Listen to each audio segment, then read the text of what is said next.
Let's go paddling on the Kennebunk River. I'm here with Teresa Willett. She is the owner of Coastal Maine Kayak, located right here in Kennebunk, on the Kennebunk side of the Kennebunk River. We're going to go and explore the upstream area, upstream of the Tainttown Bridge, right? Yes. Did I say that right? We're going to go under the bridge, up the river, and you can go for many miles on the river. That's great. It's all tidal. Terrific. Well, let's get started. Let's get in the kayaks and let's go. Now, do you take personal trips on, up and down the coast yourself? Yes, Yeah, I've paddled most of the coast of Maine.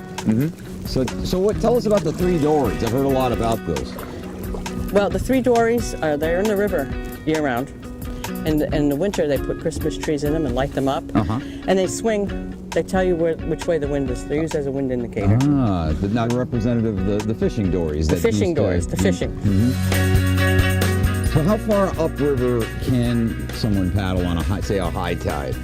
God, probably at least 10 miles. 10 miles, really? Yeah, at least.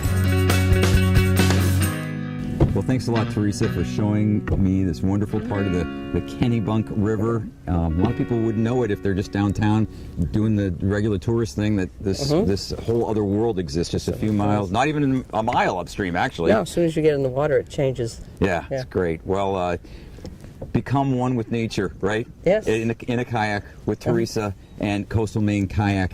Don't go away, though, because we got more New England boating Kennebunks coming your way, including a visit to the Hurricane Restaurant.